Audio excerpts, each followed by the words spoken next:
बिस्मिल्लाहिर्रहमानिर्रहीम। नाज़रीन अस्सलाम वालेकुम। आप देख रहे हैं साबिर शाकिर यूट्यूब चैनल। आज है 12 दिसंबर, साल है 2019 और दिन है आज जुमेरात का।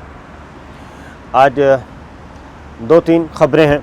एक तो बहुत बड़ी ख़बर है पाकिस्तान के लिए ख़ास तौर पे, आप सुन के खुश भी होंगे और हैरान और परेशान भी होंगे कि ऐसा भी हो सकता है और वाक़तन ऐसा हो रहा है। और इसका क्रेडिट मेरा ख़्याल है कि मौजूदा गवर्नमेंट को जाता है, इमरान ख़ान को जाता है और साथ साथ आर्मी चीफ़ को भी जाता है, जिनकी वजह से ये कोशिशें जो हैं वो कामयाब हो रही हैं। ये जो ख़बर मैं आपसे शेयर करूँगा, इसको पिछली हुकूमत ने दबाए रखा, उस पे आगे डेवलपमेंट जो होना थी उस पे रिस्पॉन्स नहीं दे रहे थे। जी हाँ, एक बहुत ख़बर है अच्छी, वो शेयर करते हैं। लेकिन उससे पहले कल हमारी जो वीडियो ख़त्म हुई थी वो था लाहौर का इंसिडेंट। लाहौर में कल एक वाक़तन एक दहशतगर्दी का वाक़या हुआ है और ऐसा दहशतगर्दी का वाक़या कि रोंगटे खड़े हो जाते हैं कि क्या हम मुहज़्ज़ब मुआशरा हैं, क्या हम इस्लामी मुआशरा हैं, क्या हम मुसलमान कहलाने के हक़दार हैं, हम पढ़े लिखे लोग हैं, हम एक एटमी क़ुव्वत के शहरी हैं। ये सारी चीज़ें कल हमने देखा, वकला गर्दी हमने देखी। कल वकला ने बाकायदा प्लानिंग की, मनसूबा बंदी की और मनसूबा बंदी करके कल वो पंजाब में इंस्टीट्यूट ऑफ कार्डियोलॉजी पर हमलावर हुए और बाकायदा तौर पे वो 4-5 किलोमीटर का उन्होंने फ़ासला तय किया। इसमें बहुत सारे बेहिसी के पहलू हैं। गवर्नमेंट क्या कर रही थी, गवर्नमेंट के इदारे क्या कर रहे थे, कानून नाफिज करने वाले इदारे क्या कर रहे थे। वो सेफ़ सिटी प्रोजेक्ट के जो कैमरे लगे हुए हैं, करोड़ों रुपया ख़र्च हुआ है पाकिस्तान के अवाम का, लाहौर के शहरियों का, वो उस पे सारी फुटेजेस देख रहे थे, अपने बड़ों को इत्तला दे रहे थे, बड़ों को इत्तला दे रहे थे। कोई किसी को ख्याल नहीं आया कि ये कितना बड़ा हादसा जो है सानहा जन्म ले सकता है।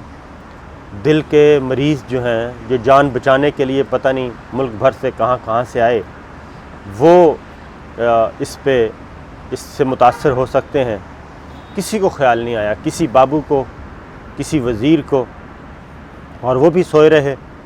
छोटा अमला इन्फॉर्म करता रहा, लेकिन बड़े जो हैं वो सोए रहे। बड़ों ने बड़ों से पूछा तो कहा गया कि हालात ज़्यादा ख़राब नहीं करने। लेकिन उसके बाद जो कुछ हुआ वो हमने देखा, आपने भी देखा, सोशल मीडिया पे आप मुसलसल देख रहे हैं कि किस तरीके से ICU पे अटैक किया गया, चीज़ें तबाह की गई, मरीज़ों के मास्क, ऑक्सीजन मास्क उतारे गए, मरीज़ों को लावारिस छोड़ा गया और अब तक 3 मरीज़ तो हैं वो कन्फर्म हैं, वो जाँ बहक हो चुके हैं और मज़ीद अभी इत्तला आएंगी। और वार्ड मुकम्मल तौर पे बंद, अस्पताल बंद, गाड़ियाँ जला दी गई, बेशुमार गाड़ियाँ जला दी गई और वकील जो थे वो मुसल्ला पिस्टल असले समेत आए हुए थे, फायरिंग करते रहे। यानी समझ नहीं आ रहा था कि वो किसको फ़तह करने जा रहे हैं। एक मामूली बैकग्राउंड क्या है, एक मामूली नौइयत का झगड़ा हुआ, इंतहाई मामूली नौइयत का, एक वकील का और एक डॉक्टर का। उसके बाद इस पे सुलह करने की कोशिश की गई। डॉक्टर्स ने कहा कि चलें जी, हम बड़े डॉक्टर्स और बड़े वकला आए, उन्होंने कहा मामला रफ़ा दफ़ा करवाते हैं, सुलह करवाते हैं। तो वो बाकायदा तौर पे पंचायत हुई, जरगा हुआ। वकला ने कहा नहीं जी, माफ़ी कबूल नहीं है, ख़त्म हो गया मामला, रफ़ा दफ़ा हो गया। उसके बाद जो दफ़ा बनती थी उसके मुताबिक केस होना था, उस पर भी बात नहीं बनी। और ये रिपोर्ट, यानी यंग डॉक्टर्स को हम एक साइड पे रख देते हैं, उनको भी उनके रवैयों का भी हम बात करते हैं। लेकिन ये हुआ, जब ये इशू हुआ, मैं आपको बैकग्राउंड बताता हूँ, पहले शायद किसी ने नहीं बताया होगा। जब ये हुआ तो पंजाब में इंस्टीट्यूट ऑफ कार्डियोलॉजी के चेयरमैन हैं, उन्होंने साबिक चीफ़ सेक्रेटरी को फ़ोन किया और इन्फॉर्म किया कि जनाब ये होने जा रहा है, तो आप, ये हालात ख़राब हो रहे हैं, आप इंटरवीन करें और इन दोनों डिपार्टमेंट्स को कोशिश करें कि ये झगड़ा ख़त्म हो।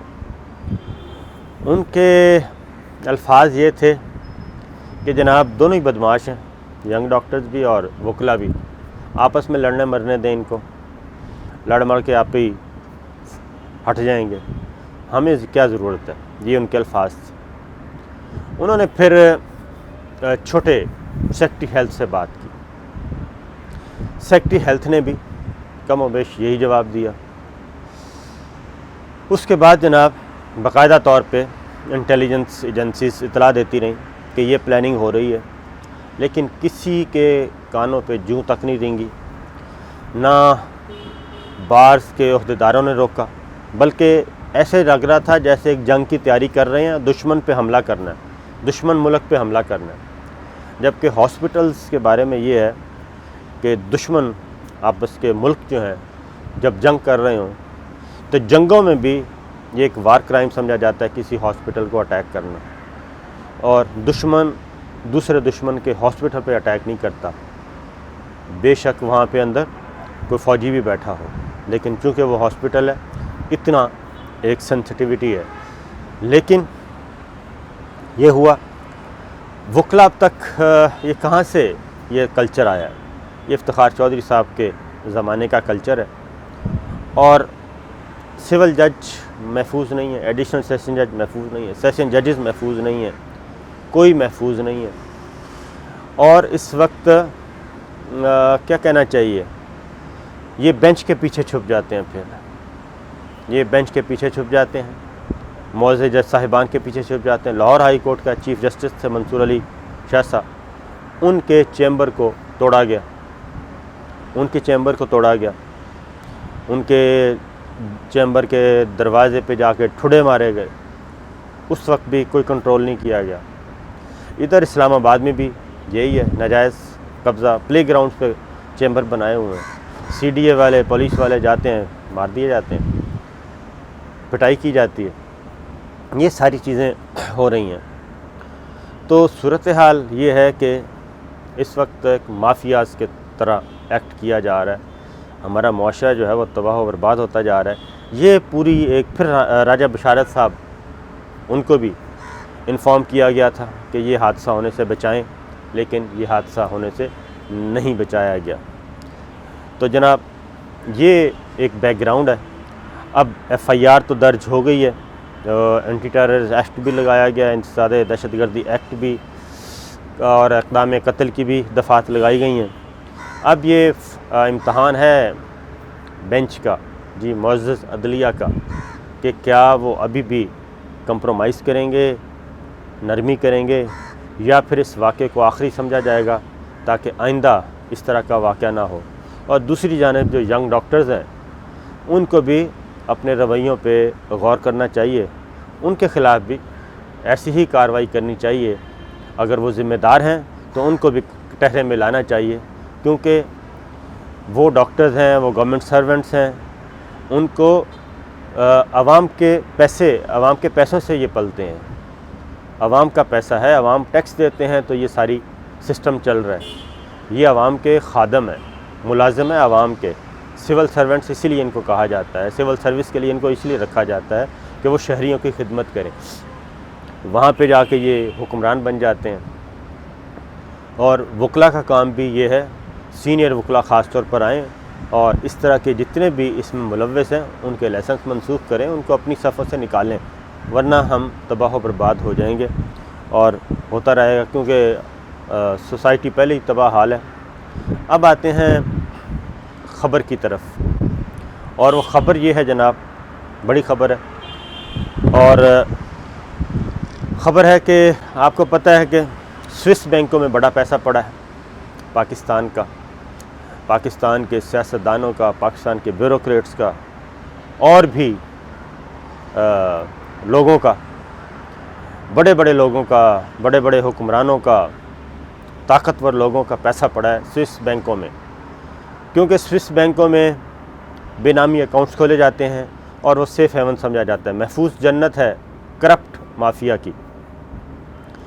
तो पाकिस्तान का बेशुमार पैसा है, बिलियंस हैं, बिलियंस ऑफ डॉलर्स हैं जो उधर पड़े हैं, और ये नाजायज़ पैसा है, इल्लीगल मनी लॉन्ड्रिंग का नाजायज़ ज़राए से हासिल किया गया खुफिया अकाउंट्स हैं ये, उन तक रसाई आज तक नहीं थी किसी की भी। पिछली गवर्नमेंट से पहले ये स्विस हुकाम ने मुआहिदा करने की कोशिश की और FBR कामयाब भी हुआ, लेकिन पिछली गवर्नमेंट ने ये प्रोसेस रोक दिया था और उसकी रीज़न यही थी कि वो इसलिए रोका गया था कि जनाब उस तक कोई पहुंच न सके।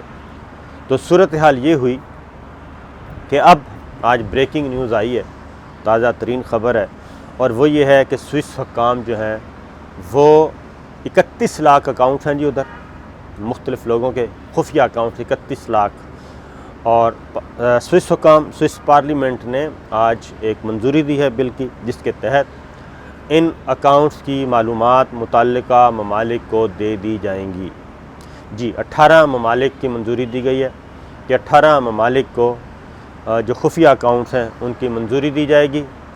उन 18 ममालिक में पाकिस्तान का नाम भी शामिल है, उसमें अल्बानिया है, अज़रबैजान है, मालदीव है, ब्रुनई है, ओमान है और पाकिस्तान भी इसमें शामिल है। अब जनाब पाकिस्तान के जो शहरी हैं, आपको पता है कौन से शहरी हैं? जरदारी साहब का भी स्विस केस चला था और वो केस जो है NRO की नज़र हो गया और उसके बाद पैसा तितर बितर हो गया था और पाकिस्तान को नहीं मिल सका था।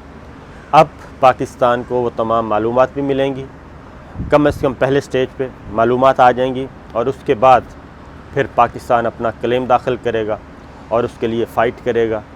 आपको पता है कि स्विस अदालतों में जरदारी साहब जो केस हैं वो हारने के करीब थे, लेकिन फिर एक NRO हुआ, फिर इधर से आपको पता है जस्टिस मलिक क़य्यूम साहब थे अटॉर्नी जनरल और वज़ीर आज़म यूसुफ़ गिलानी साहब थे, उनको एक ख़त लिखना था, उन्होंने ख़त नहीं लिखा तो गिलानी साहब ने अपनी वज़ारत उज़्मा की कुर्बानी दे दी थी, लेकिन जरदारी साहब के पैसों पे आँच नहीं आने दी थी।